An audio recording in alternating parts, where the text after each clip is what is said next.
Bonjour à tous et bienvenue en direct de notre studio pour, je vous le dis tout de suite, ce qui ne sera pas un match amical, mais un truc excessivement sérieux, le premier club expert immobilier de l'année 2018. Alors pour commencer tout de suite, Georges Delataille, première question, est-ce que les supporters sont nombreux devant leur écran ? Bonjour Jean-François, écoutez, il y a eu de nombreux supporters avant le match parce qu'on a déjà une bonne vingtaine de questions, donc n'hésitez pas à en poser beaucoup. Et alors comment on fait pour poser des questions ? Les règles du jeu ne changent pas, la petite zone sous la vidéo, vous les posez, vous appuyez sur envoyer et elles arrivent automatiquement sur mon écran. Bien, la règle du jeu de ce club expert immobilier, nous sommes ensemble pendant 45 minutes de manière interactive, comme vient de nous le dire Georges. 45 minutes, c'est donc le temps d'une mi-temps de football. Vous allez donc rater la première mi-temps, mais vous savez qu'avec l'équipe de France, si on ne veut ne pas la voir jouer, il faut regarder la seconde. Allez, on annonce tout de suite la composition de l'équipe de ce club expert immobilier avec notre premier invité qui a ses quartiers de l'autre côté de la Seine, à savoir du côté de Montparnasse, le directeur général d'Amundi Immobilier, Jean-Marc Colly. Bonsoir. Bonsoir. Nous continuons avec le directeur du développement de Primonial REM. Bonsoir Daniel Wayne. Il est mort de rire. Le directeur commercial de la Française, Christophe Nizan. Bonsoir. Bonsoir. Et enfin, nous avons le président de Perial. Bonsoir Eric Costra. Bonsoir.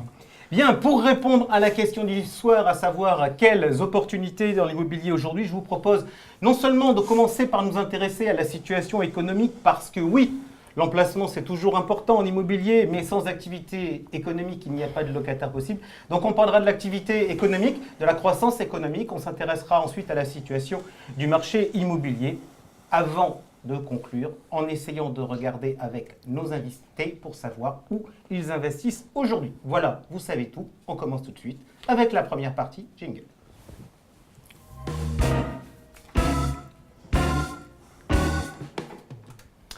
Parlons de l'environnement économique pour savoir comment nos invités aujourd'hui le voient, pour savoir dans quel secteur ils doivent investir en priorité. On a eu des bonnes surprises sur les chiffres de la croissance française en 2017. Quel est votre sentiment sur 2018 et les années suivantes ? Christophe Nizan. Nous, effectivement, après une année 2017 marquée par une croissance supérieure aux attentes, il faut quand même le signaler, on anticipe une continuité sur 2018, c'est-à-dire une croissance qui serait de l'ordre de celle qu'elle a été en 2017. Donc de ce point de vue-là, on pense qu'appliqué à l'immobilier, ce sera quand même un scénario qui sera très proche de l'année 2017. Daniel Weil. Nous, on est effectivement plutôt optimiste, d'autant plus que c'est une croissance qui pourrait se révéler un peu plus inflationniste que les années précédentes. Et à notre sens, c'est ça la variable. C'est-à-dire que si la croissance devient inflationniste et commence à permettre quelque chose comme une hausse des taux, même légère, même progressive, alors on rentre dans un régime qui est normalement plus favorable, notamment au loyer. Jean-Marc Colly, si on regarde les statistiques de la Banque de France qu'on va voir dans quelques instants, les perspectives de croissance sur 2018-2019, on voit effectivement rebond de l'inflation un peu anticipé sur l'exercice 2018, ralentissement 2019. Vous, croissance-inflation, quel est votre mix et comment vous voyez les choses ? La recherche d'Amundi la voit pas très loin de ce que prévoit la Banque de France. En termes alors on ne gâche pas notre plaisir en regardant la croissance, parce qu'au final, elle est quand même créatrice d'emplois et donc d'amélioration de la situation du marché immobilier.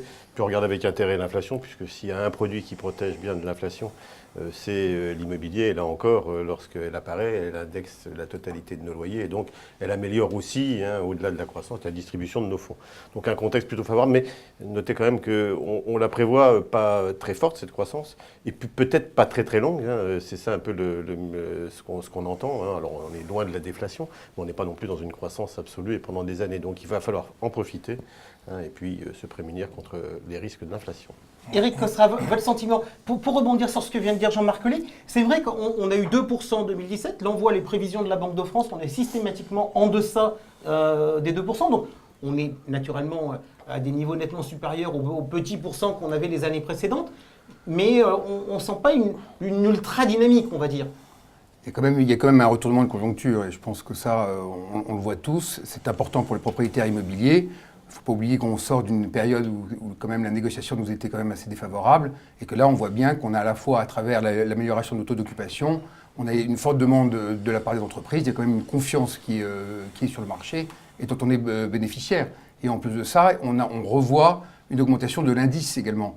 de l'indexation des loyers qu'on n'avait pas vu depuis longtemps, qui était à un moment négatif. Et là, donc, on revoit qu'on est quand même dans une dynamique qui est extrêmement favorable aux propriétaires immobiliers. Donc on a quand même une bonne conjonction de planètes. Sentiment sur les taux. Daniel Weil, la Réserve fédérale américaine a remonté ses taux.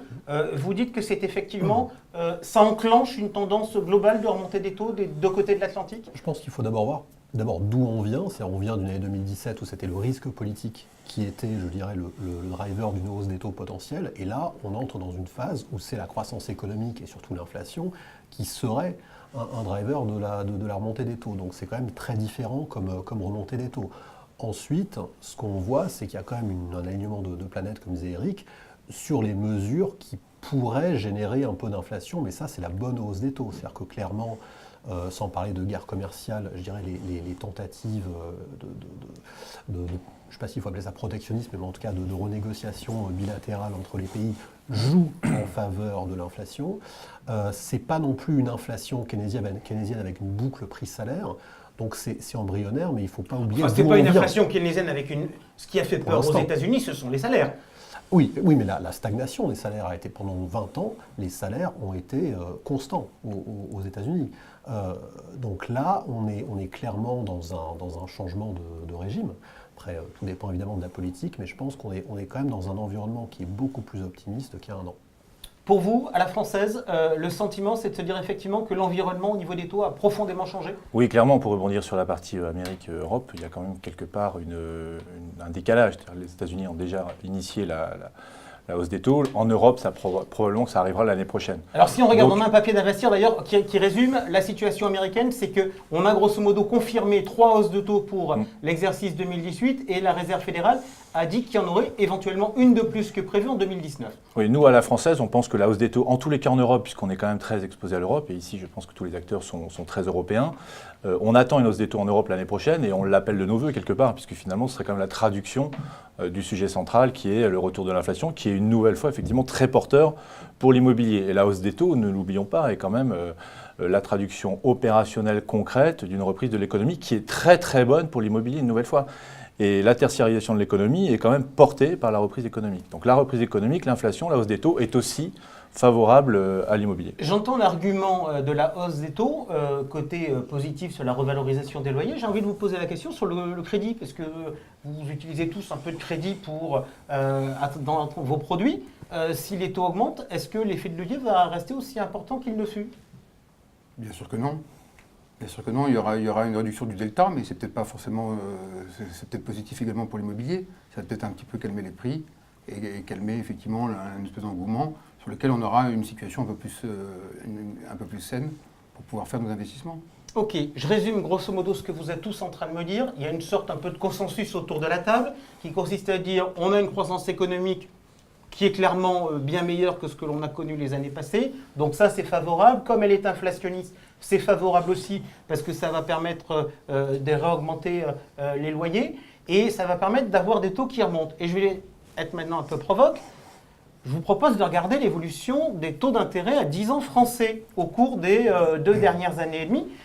Donc, si on regarde cette courbe du 10 ans français, qu'est-ce qu'on voit? Eh ben, on voit que 2016, on est un peu remonté. Donc, on va la voir à l'écran. Donc, 2016, on est un peu remonté. 2017, on est redescendu. 2018, on a commencé en forte hausse. Et depuis environ 3 semaines, les taux longs ne font que baisser. Question toute simple. J'ai compris ce que vous m'avez dit, ce qui se passait d'un point de vue économique, si les taux montaient. Et s'il y avait plus de croissance économique. Et s'il y avait de l'inflation. Et si les taux ne montent pas, qu'est-ce qui va se passer pour l'immobilier? Ça veut dire concrètement que si les taux ne remontent pas, c'est que la situation économique ne s'arrange pas. Donc on est bien loin des prévisions de croissance et autres, puisque c'est ça le driver de la remontée des taux, c'est le constat de l'amélioration de la situation économique. Mais au-delà du taux lui-même, c'est comment va-t-il se retranscrire dans l'immobilier? Parce que c'est bien beau de dire la hausse des taux, mais ça fait quoi comme conséquence? Est-ce que la hausse des taux va se retrouver intégralement dans les taux de capitalisation ou les taux d'acquisition de nos immeubles? Oui, non. Est-ce que la poche de prime de risque que l'on a va servir à l'atténuer et donc pas de conséquences sur les prix? Est-ce qu'elle se remet de la même manière sur des actifs corps et sur des actifs moins corps? Donc la hausse des taux, oui, mais est-ce qu'elle va se traduire par tout ce que tout le monde attend? C'est un ajustement éventuel des prix, c'est ce que disait Eric. Et je pense que oui, mais pas dans les proportions, et ça ne sera pas le grand soir. C'est-à-dire que plus les actifs... Daniel, tout à l'heure, vous m'avez insisté, vous avez utilisé parler de l'inflation. Est-ce que finalement, on ne pourrait pas envisager qu'il n'y ait pas de hausse des taux, non pas parce qu'il n'y ait pas de croissance comme l'hypothèse que vient d'évoquer Jean-Marc, mais parce que finalement, il n'y ait pas suffisamment d'inflation et que la BCE ne soit pas dans ses clous sur l'inflation? Déjà, l'échelle du graphique est un peu, sert aux commentaires, parce qu'elle est sur 2 ans, alors que justement, c'est depuis 2010 qu'on a une tendance qui, pour le coup, est clairement baissière sur les taux. Et la question, c'est celle du retournement de cycle ou pas, en fait. Moi, je pense qu'il y a quand même un consensus pour dire que le scénario à la japonaise, qu'on redoutait il y a encore 3-4 ans, avec des taux bas, une déflation, etc., ce scénario-là, pour l'heure, a l'air plutôt contrecarré. Mais il n'empêche que ce scénario-là a été à l'origine d'un investissement, je dirais, défensif dans l'immobilier de la part de beaucoup d'acteurs, à travers la prime de risque que mentionnait Jean-Marc. Donc voilà, nous, notre anticipation, c'est plutôt que finalement, les acteurs vont investir dans l'immobilier, mais pour des raisons qui seront moins défensives qu'avant, confère la situation des assureurs, etc. Et peut-être pour des raisons qui seront plus liées à l'indexation des loyers, qui seront plus liées à la création d'emplois, aux fondamentaux locatifs. Et si ça n'arrive pas, alors ce sera la reconduite de la situation qu'on a depuis entre 2012 et 2015-2016 finalement, avec effectivement une prospérité de l'immobilier, mais par la prime de risque et par l'effet de rareté, par les prix plutôt que par le loyer. Ok, donc pas forcément défavorable pour l'immobilier. Georges, question de nos amis. Oui, on a eu auditeurs. beaucoup de questions sur les taux que je vous ai répondu. On a peu des questions sur une nécessité de réformer la France. C'est-à-dire finalement, est-ce que s'il n'y a pas une réforme profonde de la France qui n'a pas été faite aujourd'hui, les taux, la croissance ne pourra jamais reprendre. On est condamné à ce que ça décroît chaque année. Mais surtout, c'est qu'on est quand même extrêmement endetté. Je crois que c'est aussi le rempart sur une hausse éventuelle des taux. On sait que la BCE elle est quand même prête à redégainer le quantitative easing. Enfin, ils prendront des mesures parce que la hausse des taux, elle viendra effectivement des États-Unis et qu'il y a un moment, il y a quand même la situation particulière européenne qui fait qu'à un moment, ça sera limité. Et ce qui va d'ailleurs avec nos indices de croissance, c'est vrai qu'on se réjouit des indices de croissance, ils sont quand même nettement plus faibles que ce qu'on a connu. La croissance potentielle a franchement diminué. Elle a franchement diminué, mais là aussi, je pense qu'on n'est pas dans la même situation avec un pays qui est peut-être un petit peu plus vieux, un peu plus endetté. Enfin, je veux dire, et puis des réformes structurelles à continuer. Ça se joue et ça pèse sur l'économie. Oui. Georges, une autre question. Oui, très, très simple. C'est quelle est la hausse des taux que vous anticipez? 50 points de base entre la recherche Pardon, on parle de taux court ou taux long? Taux long. D'accord, taux long. 50 points de base entre 2018, parce que personne ne sait très bien quand, Ouais, entre 2018 et 2019, et après une tendance pour progressivement sur un certain nombre d'années, personne ne sait, pour arriver progressivement à 2 qui seraient les taux longs normaux. Enfin, donc c'est ça la vision globale. Le problème, c'est que personne ne connaît le rythme. Et tu le soulignais, ça monte, ça descend. On voit bien la tendance globale, mais personne n'a... Et le tempo, on ne sait pas quand est-ce que ça va arriver. Ok, parfait. On vient donc de faire le point de cet environnement macroéconomique, donc plutôt favorable. On va donc maintenant regarder ce qui se passe du côté de l'immobilier. Jingle. Un premier élément sur le marché immobilier, je vous propose que l'on commence par regarder un chiffre, ou plutôt une courbe. C'est l'évolution de la collecte des SCPI au cours des dernières années. On voit qu'on a collecté 6 milliards sur l'exercice 2017. Et en fait, ce chiffre de 6 milliards, il est assez intéressant quand on le met en parallèle avec l'assurance vie qui, elle, a collecté 7,2 milliards l'an passé. Alors, on va essayer de faire un point déjà sur vos collectes et vos investissements de l'an dernier. Et puis après, on va s'interroger pour savoir s'il y a beaucoup d'argent, trop d'argent ou pas sur le marché de l'immobilier. Collecte et investissement 2017 chez Amundi Immobilier, ça donnait quoi, Jean-Marc Colly? On va peut-être parler de collecte auprès des particuliers, parce que c'est celle qui viendrait autour de 3 milliards d'euros. Et les investissements autour un peu plus de 6 milliards d'euros, parce qu'ils comportent une partie d'investissement fait pour les institutionnels, puis une part d'effet de levier, puisqu'on profite quand même des taux pour s'endetter un petit peu, au moins à hauteur de 30-40%. Donc ça explique l'écart entre cette collecte donc retail, cette collecte institutionnelle et les 6 milliards d'euros, un peu plus de 6 milliards d'euros d'investissement. Ok, donc 6 milliards sur le marché, Christophe, vous? Globalement, la française, 2,2 milliards de collecte, 2,8 milliards d'investissement. Effectivement, une répartition retail institutionnelle qui est 50-50 à peu près. Un phénomène quand même un peu nouveau, c'est l'arrivée d'investisseurs internationaux de manière assez puissante, puisque notamment les Asiatiques sont en train de rentrer de manière assez importante sur le marché européen, post-Brexit. Donc là, il y a un vrai sujet d'intérêt sur le rendement délivré par la classe d'actifs immobilière. Et puis, un biais quand même assez intéressant, c'est les Français, les particuliers qui investissent sur les CPI en France, investissent certes sur des véhicules français, mais à l'étranger. Alors, Eric Cosra, Clarial. Nous, on est uniquement sur les CPI, 360 millions de collectes et 720 millions d'investissements. D'accord, vous avez investi beaucoup plus que la collecte. On a investi beaucoup plus que la collecte. D'abord, on avait pas mal d'argent qui était collecté en début d'année et même l'année précédente. Donc, il y a eu effectivement un rattrapage en ce qui concerne les investissements. Et puis également, l'effet levier, on a profité des taux bas. Daniel Way. Donc 3 milliards d'euros de collecte, dont 2 milliards en retail, comme on dit, c'est-à-dire auprès des particuliers, et 3,5 milliards d'euros investis en France et en Europe. Est-ce qu'il y a eu un effet IFI sur la collecte au second semestre?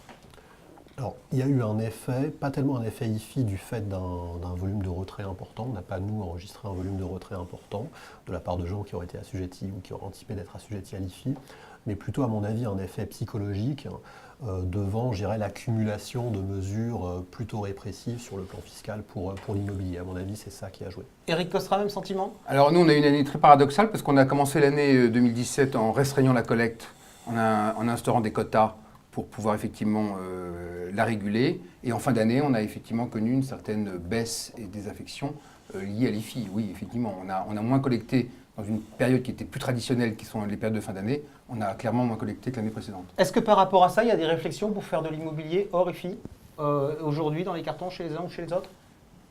Il faudrait surtout militer pour que les CPI soient exonérés de l'IFI. Je crois que c'est notre combat commun. Ok. Tendance actuelle sur la collecte sur ce premier trimestre.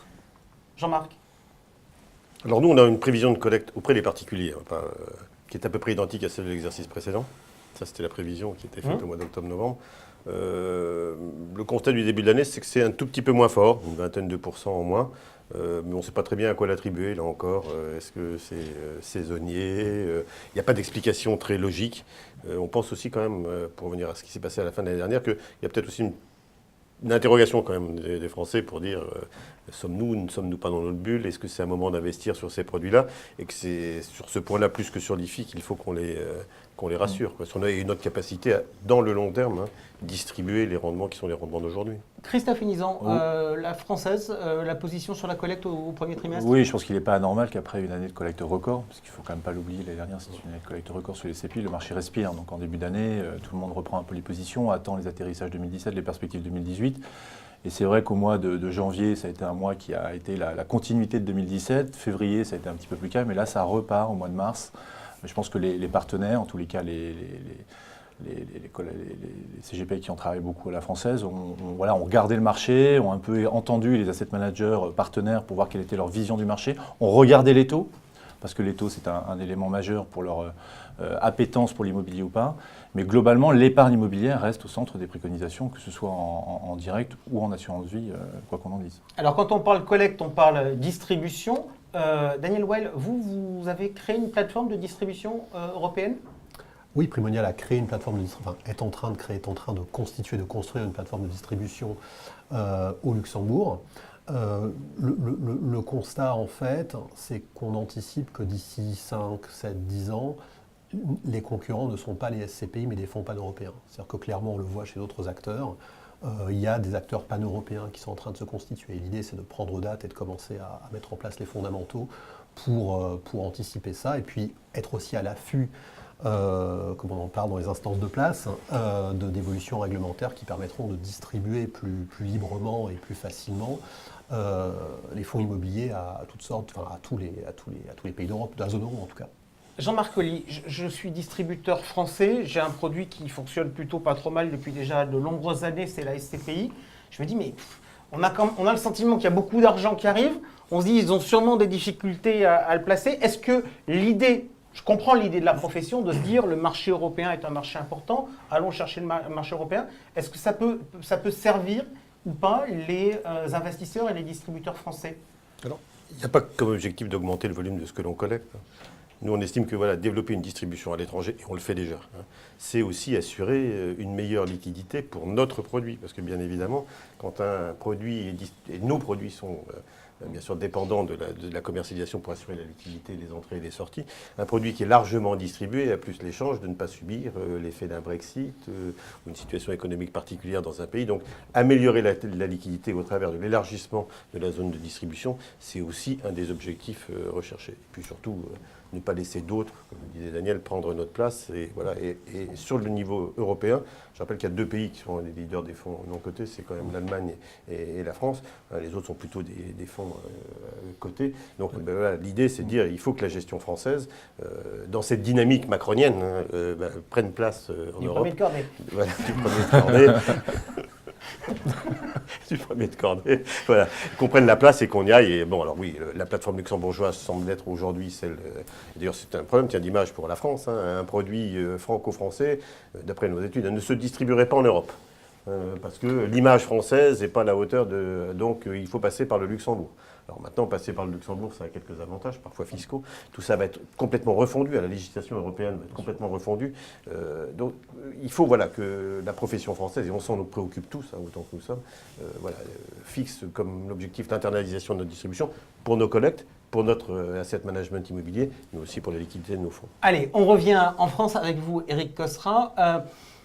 Beaucoup d'argent arrive donc dans la pierre papier. Est-ce qu'aujourd'hui, il n'y a pas trop d'argent par rapport à l'état du marché ? Il y a effectivement une très forte concurrence sur le marché français. Je crois que c'est pour ça que tous autour ici, nous avons effectivement attaqué l'Europe. Et ma conviction, c'est que demain, nos produits d'immobilier seront des produits pan-européens. On gère des produits qui sont axés sur la mutualisation, sur la diversification. Et justement, des marchés qui n'obéissent pas forcément au même rythme et au même cycle, c'est une sécurité pour l'épargnant. Donc nous avons déjà commencé à aller investir hors de nos frontières, justement, pour pouvoir éviter de se retrouver en concurrence sur les mêmes immeubles, puisqu'on a tous à peu près les mêmes profils d'acquisition. Christophe Inizan, la taille du marché français, on est dans... Je vais vous poser la question simplement, est-ce qu'on est en situation de bulle ? Est-ce que par rapport au flux qui arrive et à la taille du marché, il y a adéquation ou il n'y a pas adéquation ? Une chose est certaine dans tous les cas, c'est que les volumes d'investissement en France en 2017 n'ont pas explosé par rapport aux années précédentes. Ça, c'est le premier point. Le second point, c'est qu'effectivement, l'européanisation de nos activités est en train de prendre une dimension très, très, très forte. Je tiens à attirer l'attention de nos auditeurs sur le fait qu'il faut quand même avoir des gérants sur place. C'est-à-dire que ce n'est pas le tout de dire je vais à l'étranger, pour des raisons qui tiennent à ce qu'a dit Jean-Marc tout à l'heure notamment. Mais il faut aussi avoir des équipes qui connaissent les marchés, et ça c'est très important. Et en ce qui nous concerne dans tous les cas, on a fait le choix d'abord développer des équipes sur place avant d'aller sur les marchés, parce que les marchés nécessitent une connaissance locale. Et donc ça c'est très important. Et il y a beaucoup d'investissements aujourd'hui en Europe, c'est pour mémoire 300 milliards d'investissements dans l'immobilier d'entreprise en Europe l'année dernière. Et juste pour donner un état de la situation, dans le monde c'est 1500 milliards. Donc 25 milliards en France, effectivement il y a peut-être une taille de marché qui nécessite d'aller à l'étranger, mais il y a encore de la place en Europe en tous les cas. Alors, il y a un internaute. Oui, on a de nombreuses questions sur bulle ou pas bulle. Il y en a un qui résume très bien, qui dit en toute franchise, ça commence pas à sentir la bulle. D'un point de vue financier, il y a 2 aspects du point de vue de la France. En tout cas, il y a l'aspect financier et l'aspect économie réelle. L'aspect financier, on le monitore par la prime de risque. Aujourd'hui, la prime de risque, elle est à environ 220 points de base. Nous, on estime à la française, en tous les cas, tant que la prime de risque ne casse pas à la baisse 150 points de base, qui est la moyenne historique, il n'y a pas de risque de bulle. On verra. Alors, quels sont les marchés immobiliers qui sont en bulle ? Royaume-Uni. Ceux qui cumulent le marché immobilier au plus haut, la situation économique la meilleure, les loyers qui n'ont jamais été aussi hauts, ceux-là sont en bulle. Alors oui, on peut, au Royaume-Uni, la perspective du Brexit devant. On peut s'interroger un peu sur l'Allemagne quand même, dont les prix n'ont fait qu'augmenter, même si la situation économique est certaine. Et puis on regarde 2 pays dans lesquels on n'a pas d'effet bulle, parce qu'en fait on est très loin de l'effet du maximum du loyer, c'est la France Je rappelle qu'on a quand même une petite crise économique depuis 2007 et qu'on commence toujours à s'en sortir. Donc les loyers sont au début de ce qu'on pourrait être un chemin de la hausse. Et puis l'Espagne, qui est l'exemple ultime.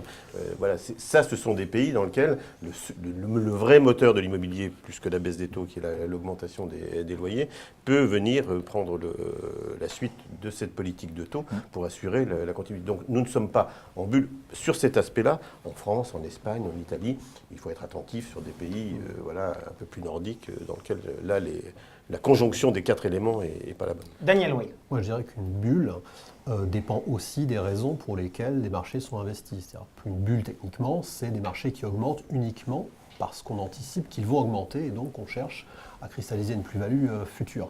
Ça n'est pas le cas du marché immobilier où les investisseurs sont défensifs et orientés rendement avant tout. Le jour où on ne verra que des opérations de TRI plutôt que de rendement et que des opérations de création de valeur, donc anticipant une valeur future mais pas des cash flows actuels, alors on pourra parler de bulle. Ça ne veut pas dire, parce qu'il n'y a pas la bulle et la normalité. Entre les deux, il y a sur certains marchés, le prime parisien, etc., des valeurs métriques qui aujourd'hui sont problématiques, donc qui demandent un niveau de vigilance. Mais ce n'est pas la même chose qu'une bulle qui éclaterait d'un coup parce que les investisseurs se retireraient.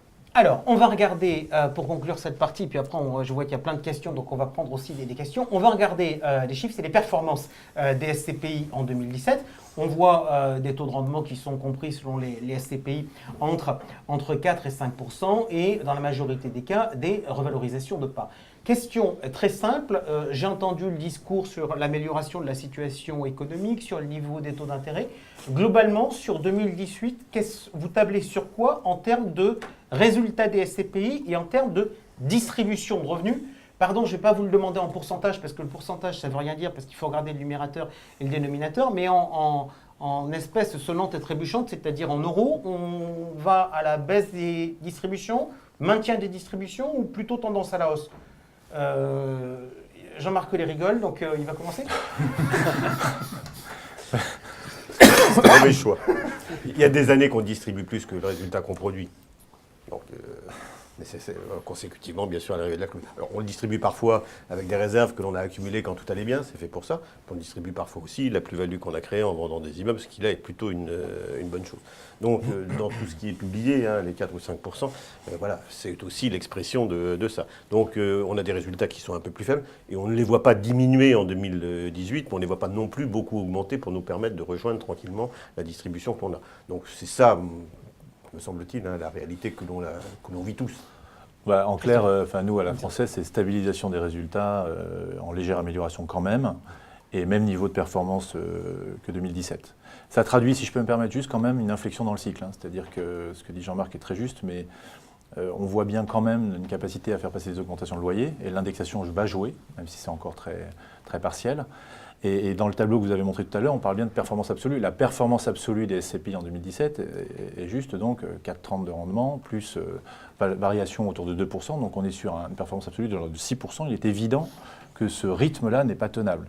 Mais on est bien sur un segment des SCPI dites d'entreprise où les investisseurs vont chercher du rendement. Et ce rendement devrait normalement, si le cycle connaît une amélioration, être en légère progression dans les années à venir. Daniel Way. Oui, nous, on a des SCPI qui sont relativement récentes, parce qu'on a été créé en 2011, et donc les SCPI ont entre 4 et 7 ans. Et donc nous, on table sur une stabilité du résultat net, mais une plus grosse affectation au report à nouveau, puisqu'on est effectivement dans cette problématique de constituer des réserves. Et il faut vous êtes comme les banques centrales, vous êtes en train d'essayer de vous recréer des munitions. Des munitions qui permettront, qui permettront quand même de juguler les sujets locatifs qui vont arriver. C'est-à-dire que la logique, le cycle de vie d'une SCPI, c'est quand même d'avoir des baux qui commencent par être longs et puis au fur et à mesure de la vie de la SCPI, de constituer des réserves. Et si on ne le fait pas alors que le rendement est extrêmement bas et qu'on peut augmenter les réserves sans pour autant ne pas être compétitif en matière de rendement, on ne le fera jamais. Donc il faut commencer à le faire clairement. Éric Cosra pour Parial. Amélioration des taux d'occupation, réduction des franchises de loyer, amélioration du résultat et maintien du dividende. C'est une incantation ou une... C'est une feuille de route. Après, ça, c'est différent selon les SCPI. Je suis d'accord avec toi. Chargez la taille des questions des internautes. J'ai une question beaucoup plus terre à terre et très factuelle. Si on nous demande quelle est l'acquisition dont vous êtes le plus fier en 2017. Nous avons, nous, acquis le siège de PSA à Milan. C'est un siège historique puisque PSA y est installé depuis les années 1920. Donc on est très fiers et on amène d'ailleurs nos gros investisseurs institutionnels en avril pour aller le visiter. Daniel Weil. Alors nous, c'est une acquisition qui a fait un peu de bruit médiatique, et celle de la rue de la République à Marseille, enfin un portefeuille, qui s'appelle le portefeuille héritage à Marseille. Donc c'est la rue qui va de Roumède jusqu'au Vieux-Port. Et effectivement, c'est une rue qui a connu vraiment des grandes difficultés, etc., et sur lequel on a une stratégie de réhabilitation assez forte, à 2700 € du mètre carré, avec une perspective effectivement de remise au centre de cette rue. Voilà. Christophe Hénizan. La plus fière, c'est celle qui viendra, mais dans le trêve de plaisanterie. Non, on est assez alors emblématique, pas fier, c'est pas le mot, mais emblématique sur l'immeuble de Porsche à Stuttgart, parce que c'est assez emblématique de la capacité qu'ont les SCPI aujourd'hui à À l'international. financer les constructeurs automobiles. Allez, la direction financière de Porsche en l'occurrence, qui vient beaucoup à l'électrique. L'économie réelle, hein. L'économie réelle. Et ça traduit quand même quelque chose de profond sur la capacité qu'on a à aller chercher des actifs avec des locataires premium. Jean-Marc Ollier, par cet immeuble. Alors nous, qu'est-ce qu'on a fait comme automobile? Non, on n'a pas fait. Non, je ne sais pas, qu'est-ce que je vais vous dire? Si, Cœur Défense, parce que c'est le plus gros, mais c'est pas parce qu'il est gros, et qu'on le partage d'ailleurs avec nos amis, parce qu'on peut avoir des convictions parfois mutualisées. Non, surtout parce qu'il est l'expression peut-être d'un nouveau service dans les immeubles. Ce qui nous intéresse dans Cœur Défense, c'est la taille de cet actif, la taille de ces parties communes, et on sait que le service que l'on va rendre à nos locataires dans les immeubles sera un élément important de la qualité et du succès d'un immeuble dans l'avenir. Et que plus la taille de l'immeuble est importante, plus le volume des services qu'on peut offrir à l'intérieur de l'immeuble sera à la hauteur de ce qu'ils attendent, et le tarif le plus mutualisé possible. Donc, au moins pour cet aspect-là, indépendamment de sa taille, c'est un élément qui nous paraissait important du changement de mode d'utilisation des immeubles. Ok, merci à vous tous donc, de nous avoir donné ces précisions sur les investissements dont vous êtes les plus fiers en 2017. Eh je vous propose donc tout de suite de passer à la partie suivante. On va s'intéresser à vos investissements et à vos grandes idées pour 2018. Tout de suite, quelles opportunités?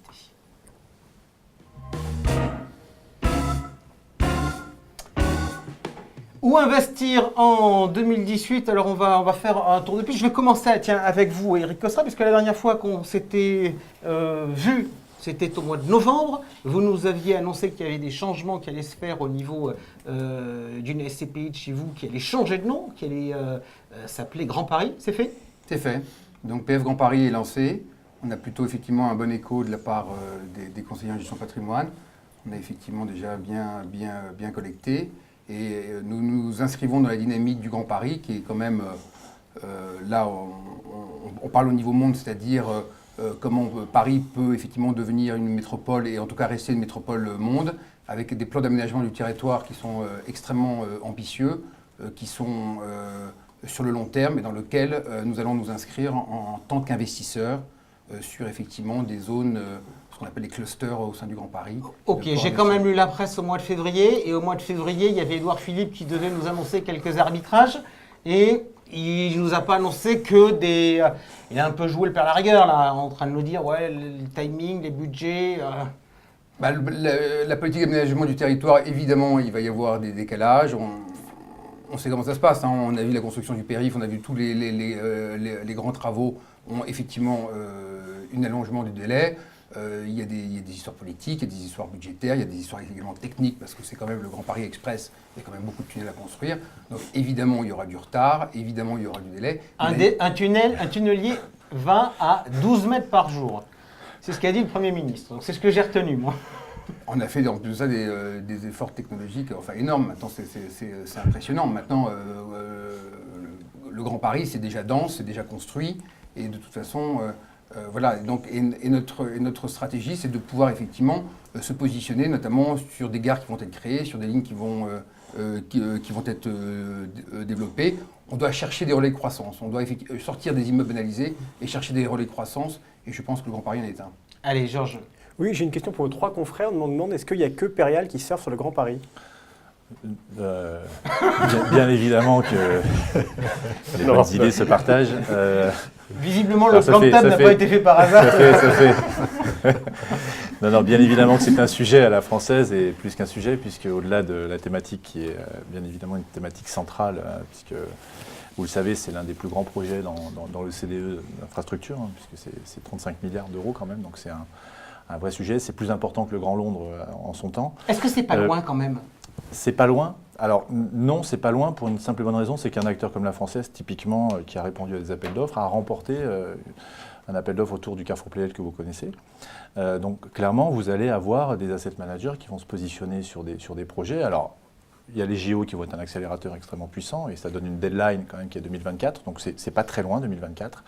Et la création de valeur sur un projet de cette envergure, hein, je rappelle quand même que c'est 68 gares, c'est 200 km de lignes automatisées, c'est quasiment le doublement de la surface de Paris en réalité. Donc là, on voit bien qu'il y a quand même une thématique extrêmement forte qui va rendre à Paris une dimension internationale extrêmement puissante. Et je pense que les investisseurs français sont probablement ceux qui l'ont encore pas tout à fait perçu, puisque à l'international, on en parlait tout à l'heure, nous, on a des échos extrêmement favorables.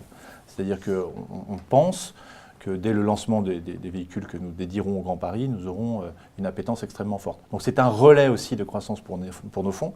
Et puis juste quand même pour compléter le propos, on parle beaucoup de nos SCPI, on parle beaucoup d'alternatives ou de substituts au fonds euro, pour le dire directement et pour être un petit peu cash dans les propos. Il y a juste quand même quelque chose qui s'opère, c'est que l'épargne immobilière, SCPI, OPCI, est en train d'émerger à l'image de l'épargne financière il y a une vingtaine, une trentaine d'années.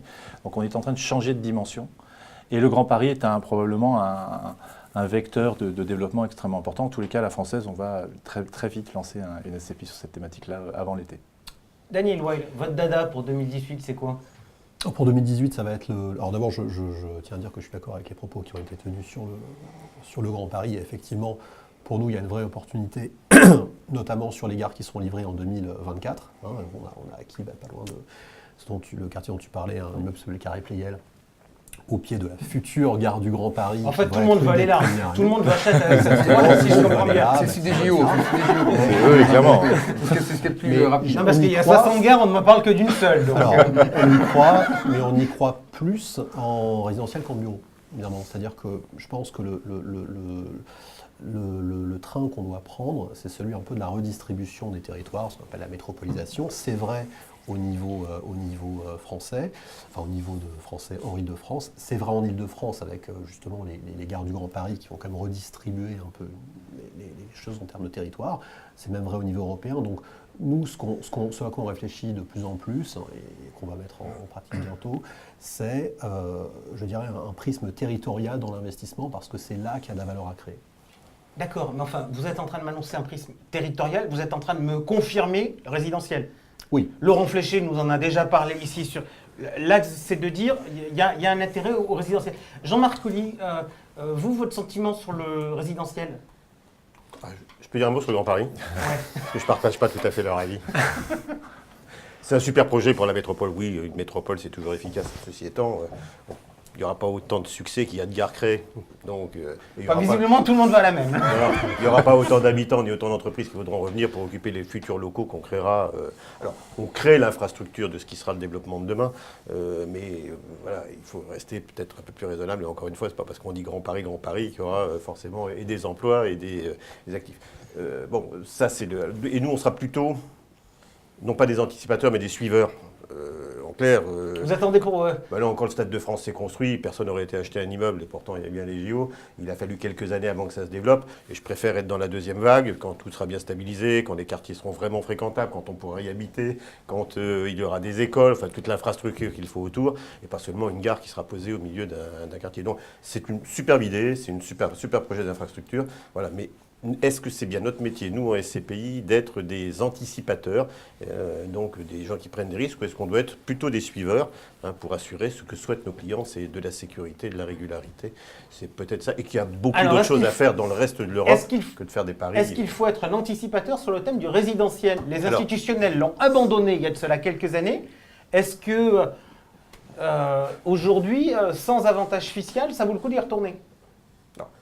Le grand intérêt du résidentiel aujourd'hui, c'est qu'avec la baisse des taux, le rendement et un peu de financement, le rendement commence à être à peu près acceptable pour les investisseurs institutionnels qui regardent le produit résidentiel. Ceci étant, on ne change quand même pas beaucoup de choses, on ne récupère pas la TVA et donc c'est quand même un coût important. La réglementation et les rapports bailleurs-preneurs sont toujours extrêmement contraints et réglementés en France. Donc là, vous êtes en train de préparer le lobbying vis-à-vis des pouvoirs publics, en train de dire on est prêt à retourner, mais il faudrait quand même quelques conditions. Quand un investisseur institutionnel veut vendre un actif à la découpe ou en bloc, c'est un enfer. Donc oui, l'actif résidentiel nous intéresse, parce que ses rendements aujourd'hui sont assez proches de ce que l'on veut, mais il faut qu'on ait un contexte autour qui nous attire. Et il n'y a pas de raison qu'on ne puisse pas faire en France ce que nous faisons en Allemagne, en achetant dans des pays dans lesquels justement la réglementation est différente et dans lesquels on peut s'inscrire sans avantage fiscal. Le seul qu'on demande, ça serait de pouvoir éventuellement amortir les biens et donc d'avoir une fiscalité un peu plus allégée, non pas au travers d'un avantage, mais la simple constat de l'obsolescence de ces actifs. Mais bon, résidentiel, oui, mais il va falloir desserrer les contraintes et puis non pas accorder un avantage fiscal ponctuel, le Pinel pour la 10e fois, mais quelque chose qui s'inscrit dans le temps et qui rassurera les investisseurs particuliers autant que les institutionnels. Ok, on transmettra le message au ministre. Et on attaque tout de suite par les questions parce que le temps tourne, il est 42. Il y a un autre sujet qui intéresse beaucoup nos internautes, qui est beaucoup plus large, qui est l'Europe. On nous dit que beaucoup d'entre vous vont surtout en Allemagne et en Espagne. Est-ce que vous favorisez ces deux pays-là? Est-ce que vous regardez d'autres pays? Qu'est-ce que vous faites en Europe? Alors, qu'est-ce que vous faites en Europe? Éric Kostra, chez Perial. Allemagne, Pays-Bas. Pourquoi? Deux économies solides. Les Pays-Bas ont connu une période difficile au terme immobilier. Il y a donc une remontée. Donc on arrive encore à trouver des opportunités avec des bons taux de rendement là. Et l'Allemagne, parce que c'est le marché le plus profond et l'économie la plus solide de l'Europe. Jean-Marc Colli. Alors nous, on garde la convergence des taux. Et on se dit que dans le fond, donc des pays comme l'Allemagne, oui, ils ont des taux à peu près identiques aux nôtres, sur une économie un peu plus solide, donc on va aller y chercher de la sécurité. Après, on va peut-être regarder... Même si vous avez dit en termes de prix... Oui, une partie sécuritaire, parce que bien évidemment, Berlin, par exemple, est une ville qui est en train de réapparaître et de renaître à côté des autres villes allemandes, donc on ne prend pas un gros risque en allant jouer le marché de Berlin. Après, nous, on regarde un peu, comme Eric sur les Pays-Bas, tous les pays dans lesquels la prime de risque est un peu plus importante. Il y a les Pays-Bas, il y a Dublin, l'Irlande, il y a un peu l'Autriche, il y a le Benelux dans lequel on a des économies à peu près proches des nôtres, ou proches des économies voisines, des primes de risque un peu plus importantes. Ça, on va les regarder. Et puis les pays dans lesquels, comme je le disais tout à l'heure, on a un sentiment que la reprise économique va entraîner la progression forte des loyers. C'est le cas de l'Espagne, c'est d'une certaine manière aussi le cas de l'Italie. Donc c'est cette politique-là, différenciée selon l'objectif que l'on recherche, soit de la sécurité, soit un peu plus de taux de rendement, soit une progression forte des loyers dans le futur qui guide notre politique d'investissement. Christophe Inza, la Oui, plutôt marché profond.